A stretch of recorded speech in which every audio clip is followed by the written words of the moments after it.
being here. I'm Sharma Shields. I'm the local writing education specialist and a novelist here in Spokane, and I work here at the library. I'm here to make some introductions tonight, but before we begin, I want to thank our partner, Auntie's Bookstore, and Terry. Hi, Terry. She's behind the column, so I can just see her hat. And please make sure to purchase books from this wonderful independent bookstore here in town, and make sure to have our author who's here tonight sign the books for you. Spokane Public Library partnered with the Spokane Tribe of Indians to create this land acknowledgement. Old Spokane Public Library buildings sit on the traditional homelands of the 4 bands of the Spokane Tribe of Indians: the Upper Band, Middle Band, Lower Band, and Chewelah Band. Since time immemorial, the Spokane Tribe of Indians has lived and cared for these grounds, identifying themselves as flesh of the earth. We pay our respects to their elders, past, present, and emerging. We show gratitude to the land, river, and peoples who have been fishing, hunting, harvesting, and gathering here for generations. May we learn from one another's stories so that we may nurture the relationship of the people of the Spokane Tribe to all those who share this land. We are very excited to welcome author John O'Connor to the Central Library tonight. He is a journalist and regular contributor to the New York Times travel section and other publications. He teaches travel writing and lives with his family in Cambridge, Massachusetts. In a rave NPR book review, Gabino Iglesias writes, "The Secret History of Bigfoot is a smart, engaging, incredibly informative, hilarious, and wonderfully immersive journey, not only into the history of Bigfoot in North America and the culture around it, but also a deep, honest, heartfelt look at the people who obsess about Bigfoot, the meaning of its myth's lingering appeal, and the psychology behind it." Please welcome John O'Connor.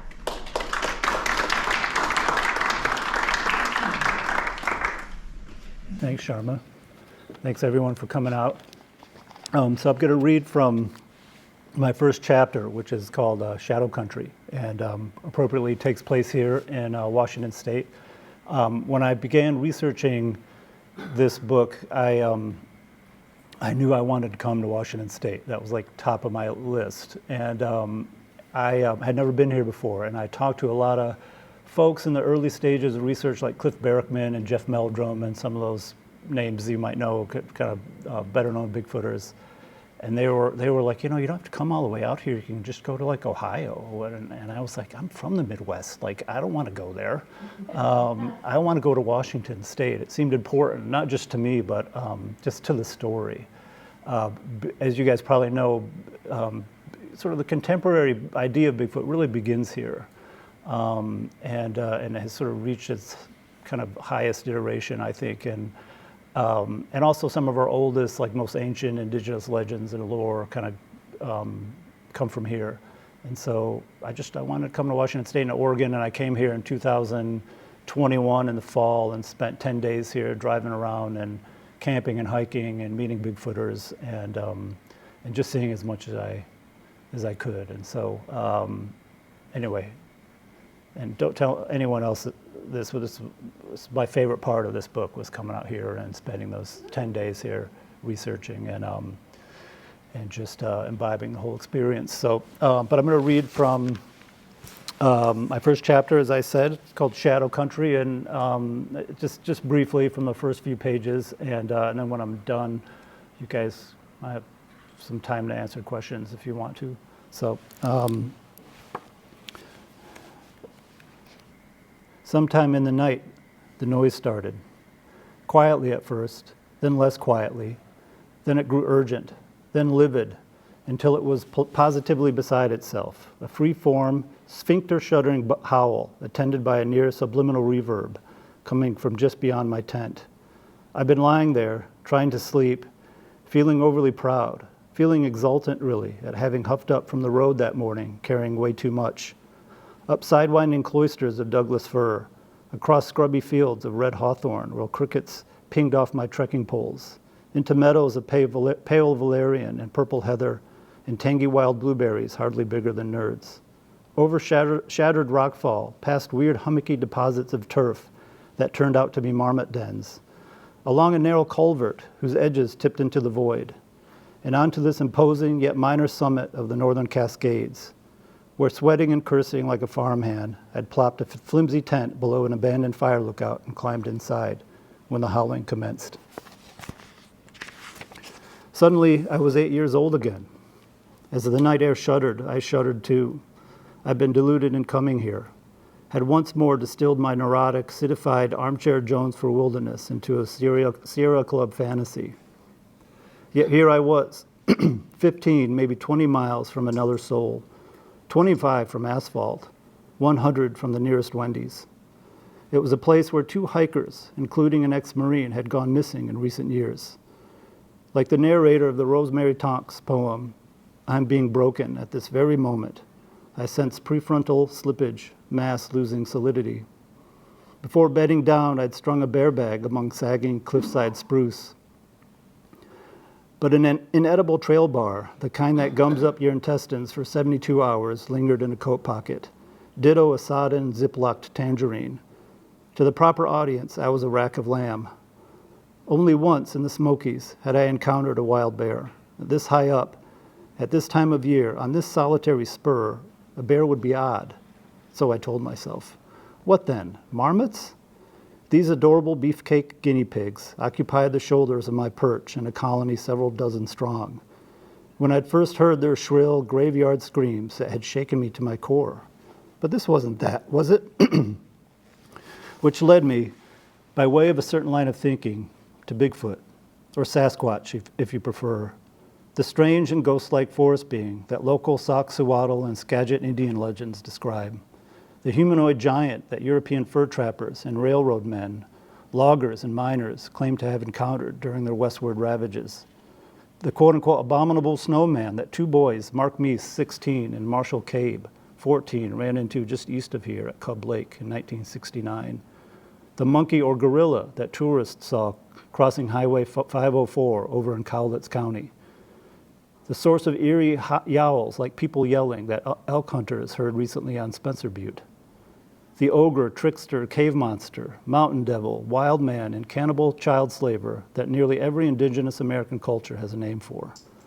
The tabloid curiosity, transient and scary-ass figment of my dreams, imaginary herald of our oldest and most hard-dying myths, or long odds candidate for a real yet undiscovered hominid species. Whatever it was, marmot or missing link, it circled. In my barricade of fleece and down, I lay perfectly still, eyelids bolted shut, my only weapon, a plastic spork, clutched tightly to my chest. There came a surgical howl, followed by another, my own this time, a feral, childlike trombone wail, and then the crash of rock on rock. We all have our coping mechanisms. Mine was to burrow deeper and hum a few bars of Little Wheat's Willin', while weeping inwardly. Later, when the noise subsided, I pulled myself together, wriggling free of my bag as I slipped on my headlamp, unzipped the tent, and stuck my face into the darkness. I clapped, as you're meant to do with bears. Nothing. Stepping outside, I found a loose tent peg, being dashed against the rocks by the wind, its skyline snapping in a frenzied dance. Thus had a seam opened between the tent and rainfly, creating that unfathomable howl, which should have been obvious from the comfort of my bag. After so much excitement, I decided to make coffee. This was early September. The wind was a wet wrench, but the eastern sky trended blue-gray as the sun began its interminable crawl over the mountains. What a balm the daylight provided. To the south, I could make out the 10,000-foot glacier peak, its summit wreathed in clouds. Directly opposite was another 10,000-footer, Mount Baker, a black dorsal fin breaking a blue line of surf. Due east, beneath the crest of Sinister Peak, the fast-retreating Chickaman Glacier. I was aboard the palpably inferior Green Mountain, 6,500 feet of andesite cinder and humble pie. Usually snow-packed till midsummer, it swarmed now with bluebells and silvery sedge, fox sparrows, golden-crowned kinglets, and my favorite of all, the ubiquitous junco, on holiday from Mexico and bounding past on mysterious errands. Smoke from wildfires further south, around Mount Rainier, gathered in the valley below. Behind me, standing like a fez camp on the summit, was a shuttered fire lookout, its east flank crumbling into a boulder-strewn gully, mist coiling from its steepled roof. This extraordinary tableau was the reason I'd come here, or half the reason, the other half being the stated subject of this book. Long story short, I wanted to write about Bigfoot, its myth and meaning, where it comes from, why it bewitches, confounds, and occasionally terrifies us. Months back, midway through the pandemic, I'd gotten caught up in the spirit of our strange times. I couldn't stop myself. If you'd have asked me then, I'd have said that Bigfoot was a beautiful yet harrowing intimation of the future, a terminal cocktail of hope mixed with discontent and a twist of climate apocalypse, or some such. On Green Mountain, I could read a lot of the personal and public dread of 2020 into that thinking. Well, it seemed clear that fear and self-delusion were intertwined with Bigfoot. I was also made painfully aware of our uneasy rapport with nature. But I still knew virtually nothing about the big guy, and I had a lot to learn. In truth, one rarely thinks about why they're looking into something until long after they've begun. Bigfoot was probably always there in the back of my mind. Perhaps I thought it would fade. Instead, it gained momentum. I began imbibing the Bigfoot literature, the podcasts and chat room banter, Instagram posts and Facebook rants. I watched the unwatchable films, spoke to believers and diehards and weekenders, clear-headed skeptics and fervid charlatans, plumbing the thin margins between credible and contrivance, between reason and query and unhinged pursuit of a creature whose exact location no one could specify, but whose existence was taken as a matter of faith. Other people's obsessions don't turn me on, Saul Bellow once said. Other people's obsessions are precisely what turn me on. They become my own obsessions, propelling me down uncertain paths, making life more interesting. I hadn't left my bed in years, it seemed.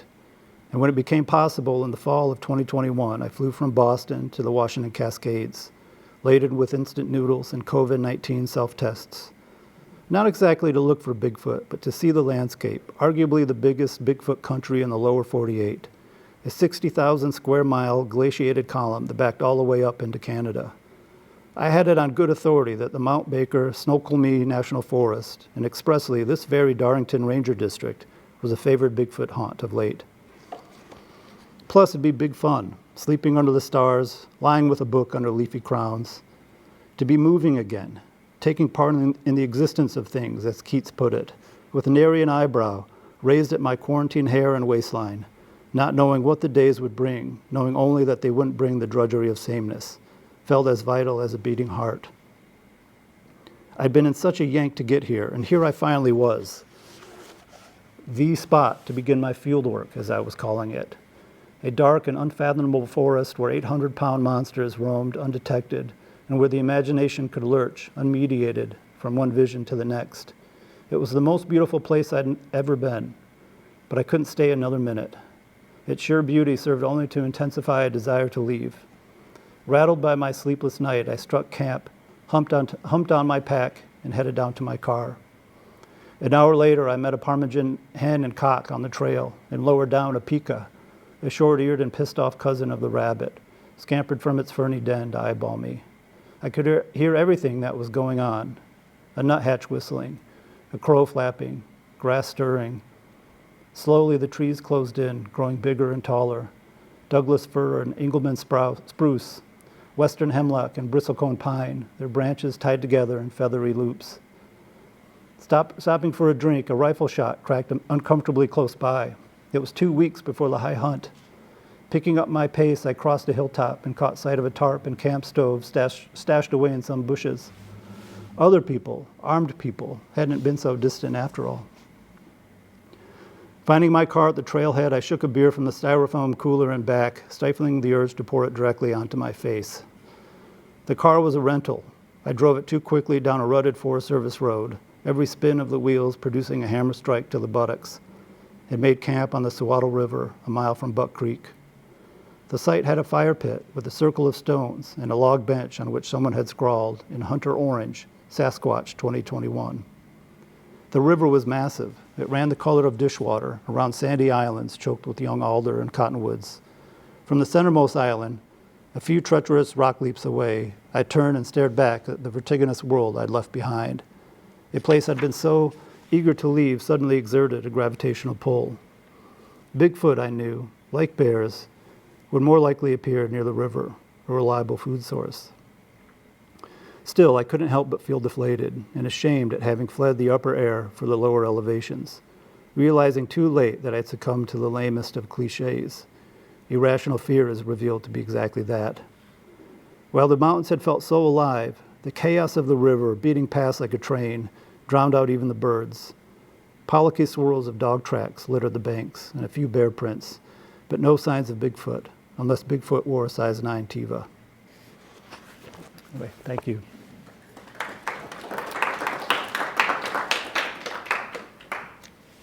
Can I answer any questions or try to answer questions for anyone, either about the reading or just generally about Bigfoot? I have a question. I'm wondering if there was, what, if any, influence research like on the Yeti or Chupacabra had on your writing? Yeah, I looked into a lot of that stuff. I mean, there's a lot of overlap with various cryptids and Bigfoot, and really a lot of overlap with just generally with supernatural and paranormal stuff in Bigfoot. I mean, there's just, if you were to draw a Venn diagram, you know, there's that center piece, there's one sort of correlates with the other, you know, and it's not a very big leap from Bigfoot to Chupacabra or certainly the Yeti. So yeah, definitely. That's I tried to narrow my research as much as I could, but it's only possible to do that with Bigfoot up to a point. Yeah.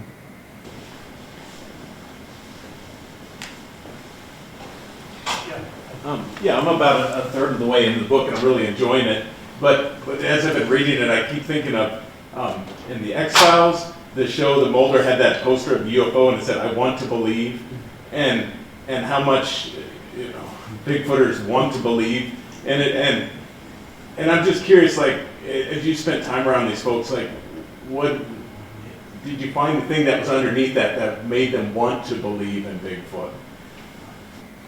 Yeah, there's a really long-winded answer to that question, and a shorter one. I mean, we all, I think, have the desire to believe in the unbelievable on some level. We might think we don't, but we all believe in stuff that's not entirely rational.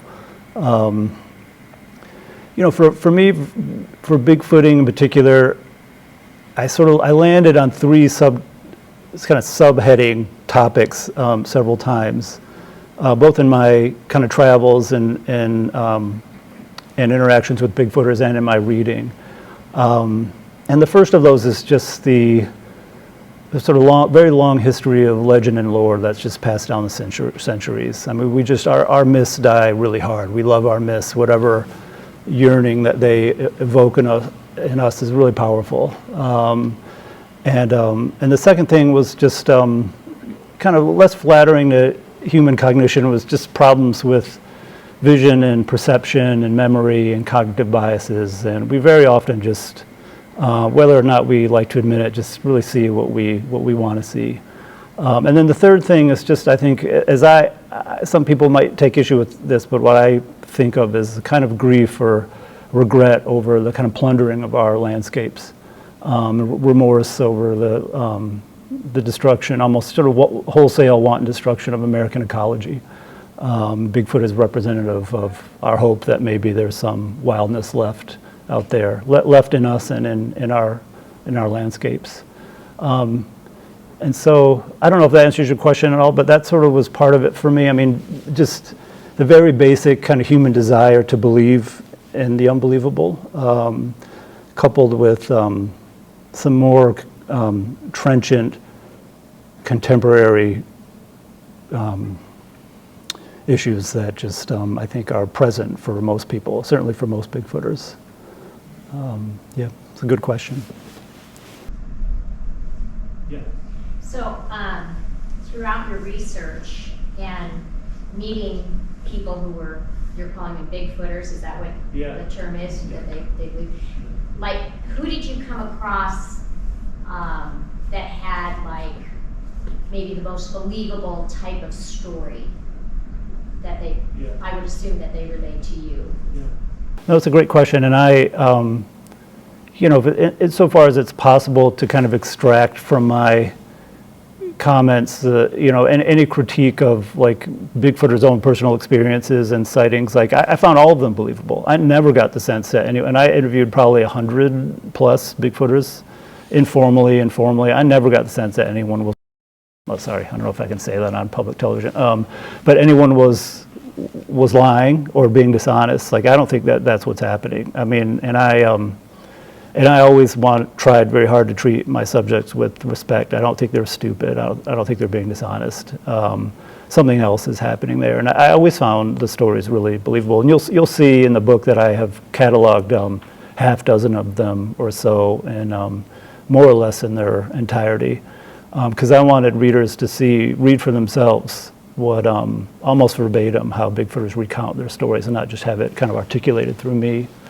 But yeah, all of them from the very beginning I found like I remember standing in the parking lot of a campsite in the Berkshires where I went in like October or something, right after I was here, and one by one these guys that I was on an expedition with, like, coming up to me and recounting all their experiences. And what do you say to that? I'm not gonna, like, my job, and I certainly did not intend at any point to do this in the book, is tell people that they're wrong or that I don't believe them. You know, like, the last thing I wanted to do was like parachute in from Cambridge with, you know, my appraising eye cast on everyone and wag my fingers and no, you've got it wrong, you know. So that's I wasn't interested in doing that. I don't want to.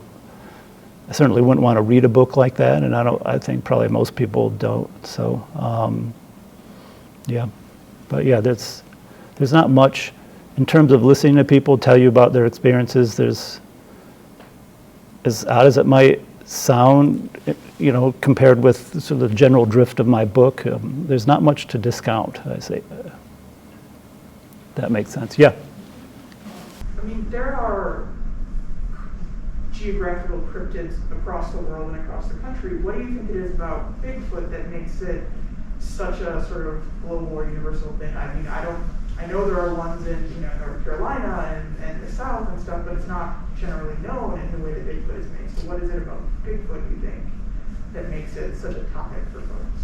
I mean, I don't know if this is exactly what you mean, but I think it's just one of the more believable cryptids that's out there, you know, as opposed to some of the, like, you know, fire-breathing serpents and, you know, the Mothman and stuff. Like, I just think it's Bigfoot. In a sense, you know, like, and Bigfooters often say this, is Bigfoot sort of has existed in the past, you know.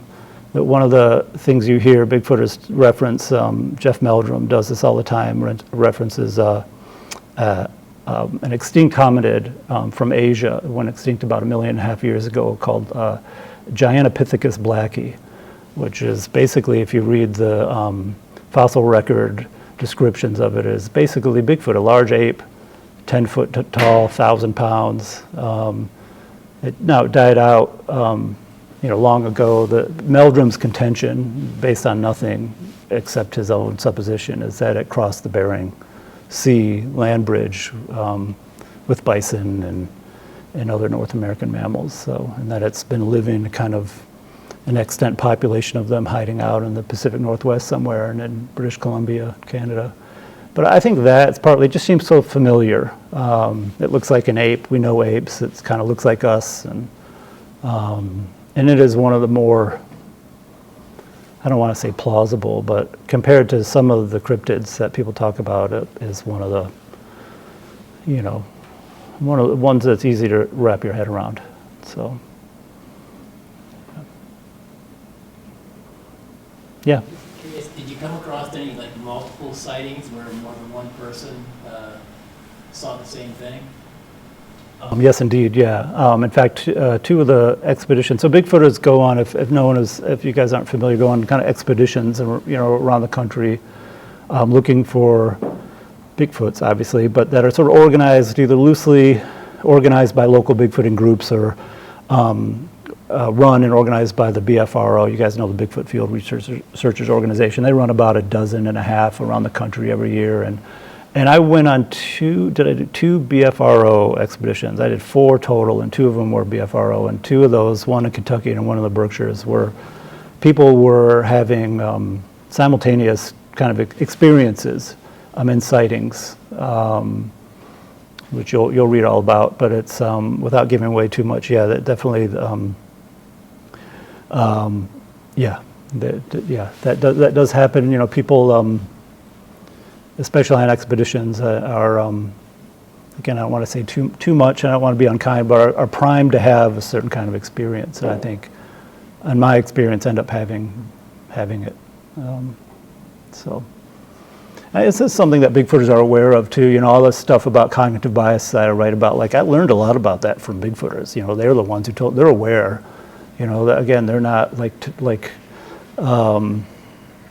I don't think there's very much in this book that will surprise them, but you know, and you'll find Bigfooters of widely varying sense of belief and unbelief, and incredulousness, and you know, and the lack of. But yeah, they definitely had several of those experiences.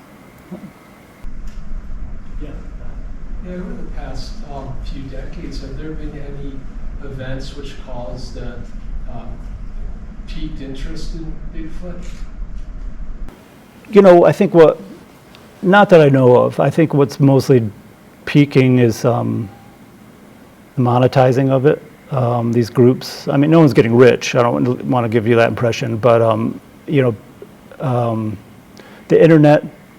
Number one, and the monetizing of it has led to a kind of a peak of interest in expeditions and that sort of thing. And it's always sort of there in the back of the imagination, and it comes up every once in a while on the internet and in the media. And but you know, Bigfooters will tell you. And I remained friends with a Bigfooter named Jonathan Wilk, and who leads the group in the Berkshires that I went out with. And you know, he said the other night to me, he's like, you know, Bigfooting is sort of like in a holding pattern right now. You know, we've now had 3/4 of a century of the sort of modern iteration of Bigfoot, and you know, decades of searching, and have yet to discover a bone or a body or a DNA sample or anything, any real solid video or photographic evidence. And Bigfooters, I think, are starting to become a little disheartened. That doesn't mean they've sort of given up their belief, but if anything, I think that the enthusiasm for Bigfoot is maybe starting to wane a little bit, just for that reason. There's no real solid physical evidence. Is there another, let's say, piece of film, I guess as big as like the, was it Zabriskie film? It's the Patterson-Gimlin film. Patterson-Gimlin film that really got people excited over the past couple of decades. Is they as big as that? No, that is sort of the foundational footage, you know, and that's still a reference point for Bigfooters. And, you know, every once in a while things get passed around online. I don't know if you saw, there was a video that came out like a couple of months ago of of a Bigfoot like walking through a field, I think in Idaho, and like squatting down, and it quickly became like a meme online. You could see him like reading a newspaper, and that was Bigfooters who actually went out like, you know, a couple days later and debunked that and declared it a hoax right away. So it was a publicity stunt, I think, by the train operator. And I can't remember, it was connected to some sort of tour, sightseeing tour. And you have to fact check me on that, but something like that. But no, there hasn't been, to my knowledge. I mean, stuff does get passed around online, and you know, but most of that kind of remains in private hands.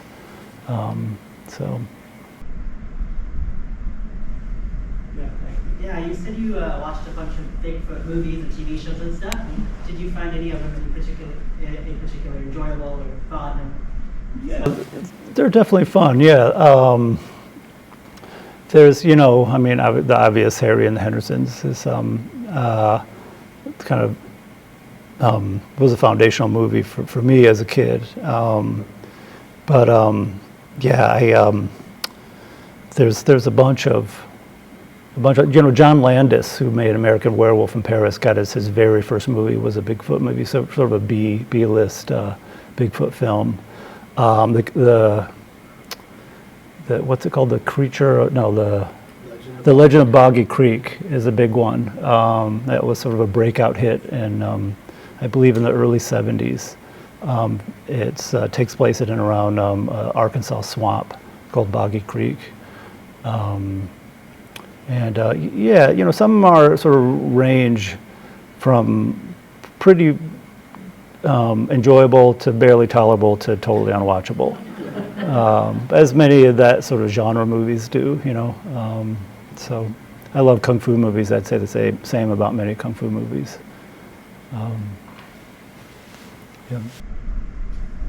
Yeah. In all of your travels for the book, did you have like a favorite spot that you got to visit, or where you had your favorite experience? Yeah, I mean, I sort of gave this away at the beginning, but I think really Washington was, and I'm not just saying that because I'm standing here, but this was, I spent 10 days kind of, started in the Cascades and went down to Mount St. Helens and then hit the coast and kind of went south, drove like through down into, Oregon, Goonies country and all that. And it's sort of shame to say I had never been to the Pacific Northwest.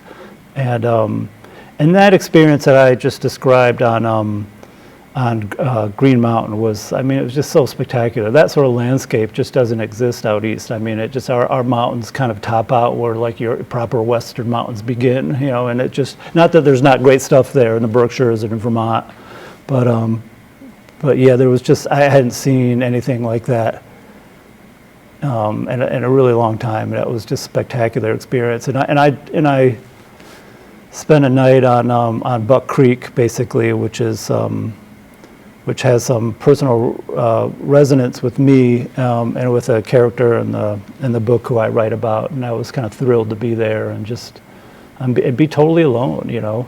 Out east, it's harder there's so much elbow room out here, and back east, it's just hard to find that kind of space and go places and, you show up and you find like 6 other families in your campsite. It's like so I don't know. I was just thrilled by the kind of the wildness and the beauty out here. Going back to your question, this book actually began, oddly enough, as a film script, and I found out after around 2017, I started writing a film script with a friend of mine, and we were both sort of underemployed. I was working, but underemployed, stay-at-home dads, and wanted to write a film script. We were tossing around a few ideas, and one of them was Bigfoot. We sort of landed on Bigfoot. I don't know why, but we wrote this very bad script about like homicidal, bloodthirsty Bigfoots like rampaging through like this kind of weird enclave of techie do-gooders. And strangely, I don't know if any of you guys know Max Brooks, the guy who wrote like World War Z, and he wrote a Bigfoot novel that came out a few years ago called Devolution. It's like the Mount Rainier Sasquatch Massacre or something like that. And if I were a third party and read those side by side, I would have just assumed like we'd plagiarized the whole thing because they're like eerily identical. You change a couple details and they're like really the same story. And he says in the preface to that book that began as a screenplay, and he had to buy it back from the guy he sold it to in order to write as a novel. And so there was just something in the air in like 2017, 2018 about bloodthirsty Bigfoots. We put that on the shelf, and I just couldn't stop thinking about it really. And I kept coming back to it and decided I want to do more with it, and did eventually. So. I can't see Bigfoot as big bloodthirsty. I know. Well, we didn't do any research at all, that's not the standard at all. Ever like it's behaviorally not in line with the typical, not with Harry. Unless it was a zombie Bigfoot. Yeah. Well, there you go. There you have a movie. Yeah.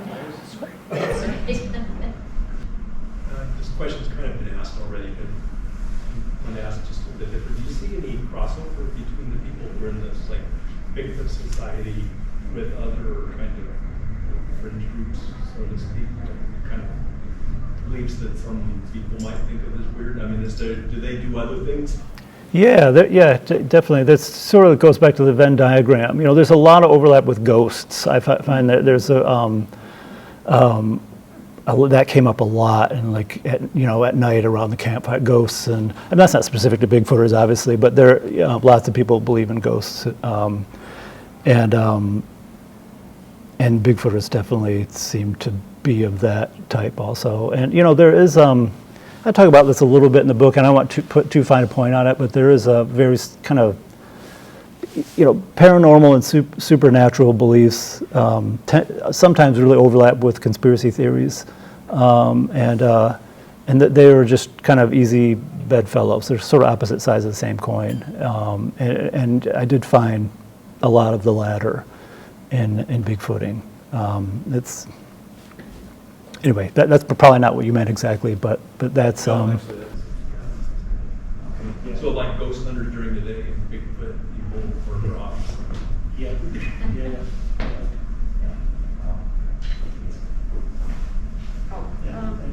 Kind of following up on the demographics type question, is there a general demographic of people who are Bigfooters? And the reason why I ask is I had a conversation years ago with, I think he was a member of one of the, maybe the Coeur d'Alene tribe, and somehow the conversation came up like, do I believe in Bigfoot? And it was apparent he did. And I didn't know if it was because of, I don't know how to phrase it. Anyway, but he did. And I just didn't know if there was a certain demographic that are Bigfooters, or if you went into a more of a folklore, like maybe what the Native American or indigenous peoples believe in. Yeah. What tribe did you say? The Coeur d'Alene tribe. Okay. Yep. So I spend one chapter talking about Native beliefs, and as best as I can. I tried for a year to get people from various tribes to talk to me about Bigfoot or Bigfoot-like creatures, and I talked to two. And I reached out to many dozens and dozens of indigenous people, and they didn't want to have anything to do with me or my questions. With Bigfooters, that demographic that I hang out with, it tends to be largely white, middle class, like working to middle class guys for the most part. Not all guys, but mostly guys. And they tend to be fairly conservative. Not all of them. The guys in well, I don't know if they want me to call them out, but maybe they won't mind. But the Bluff Creek guys who I hang out with in my California chapter, and are trying to recreate the Patterson-Gimlin film in Bluff Creek. They're fairly liberal, progressive guys, but they're a little kind of outliers there. They tend to be politically pretty conservative, socially conservative, white guys, But yeah, Native Americans, they're very. In my experience, anyway, I'm generalizing. Obviously, they're very cagey about speaking about their legends to me. I think for good reason, So most of that chapter is based on testimony and stories from two guys, one an Abenaki Indian and one a Yakima from out here, and then just kind of reading. Unfortunately, I had much bigger plans for that chapter, but they didn't evolve. So yeah.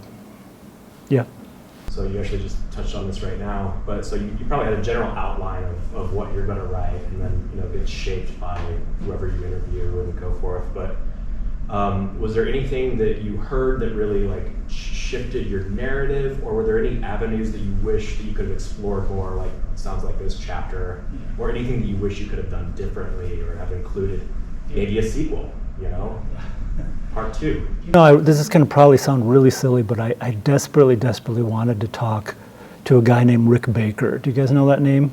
Rick Baker is probably the most famous Hollywood makeup and special effects guy ever. He's won like 7 Academy Awards. He did the masks from Planet of the Apes and American Werewolf in London. He did Harry for Harry and the Hendersons. It's long been suspected and alleged that he did the suit for the Patterson-Gimlin film of Patty, the famous. You guys probably know the film, and people have asked him about it, and he's, never really answered that question. But I tried so hard I tried everything I could think of besides flying out to California and showing up on his doorstep. But I got a hold of his lawyer, I got a hold of his agent, and neither of them really wanted anything. His publisher, no one wanted it to have anything to do with me. And now that I sort of looking back, I realize that maybe it was not going to be worth everything I thought it would be. But then I thought I'd sort of include. I want to do kind of an oral history of like Harry and the Hendersons, which is a movie that had like a profound impact on me as a kid. And Lithgow's still alive. Like a lot of the people are still, the main players are still alive. And Don Amici has passed away. Emmett Walsh has passed away, unfortunately. But anyway, I thought I'd do a kind of oral history of that, and also just try to unpack all this decades of rumor and innuendo about the Patterson-Gimlin film, but it didn't really happen. And now that I look at the book, it would have been weird for it to be in there. It would have been a very strange chapter, but in this book, which is mostly a narrative-driven book. But that was one regret I had, that didn't happen. But in terms of surprises, I guess I was, I sort of mentioned this a little bit earlier. I was surprised on a couple expeditions about what I thought, the willingness to kind of abjure or like back burner just critical thinking. And again, I want to be respectful, like I want to try to be careful how I say this, but I was surprised at the openness of like magical thinking, basically, and how desperately people wanted to have an experience on these expeditions, which many Bigfooters are aware of. The guys who lead the expeditions have said to me, that they're paying to be here, they're paying to have an experience, and they want to have one, and that surprised me, because Bigfooters talk a lot about how they're kind of citizen scientists, and they sort of begin from a scientific perspective, and anyway, I don't want to give away too much in the book, but that took me by surprise.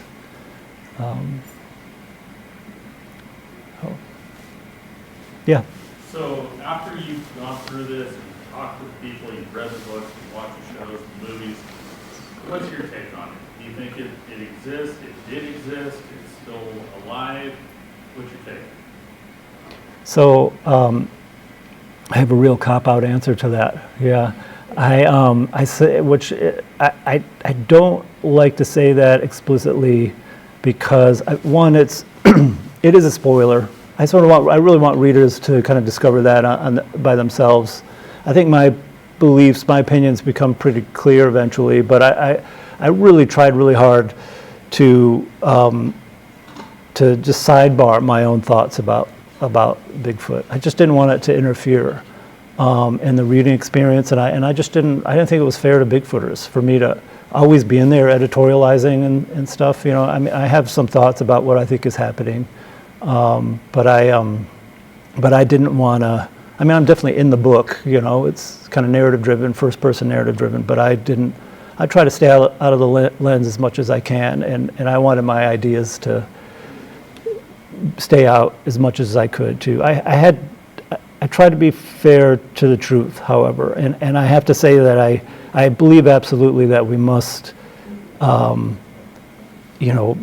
be governed by reason and rationality and logic, and Bigfoot just doesn't hold up very well there, I'm afraid. I think we have to be governed by fact-based reality, and I understand the desire to believe, I really do, and the desire to be transported and to be open to the mysterious and the untoward, and just be open to a little bit of magic in the world. I totally get it, but I did not see or experience anything in a year of Bigfooting that would lead me to believe there is, by some accounts, a 700, 800 pound mammal roaming the American wilds, and some people will say in the Tampa suburbs, 2 hour in upstate New York, 2 hours north of New York, a half hour east of Columbus, Ohio, a city of 250,000 people, you know.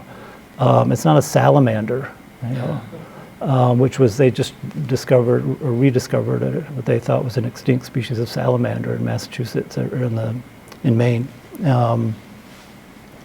So yeah, that's kind of my answer. Yeah.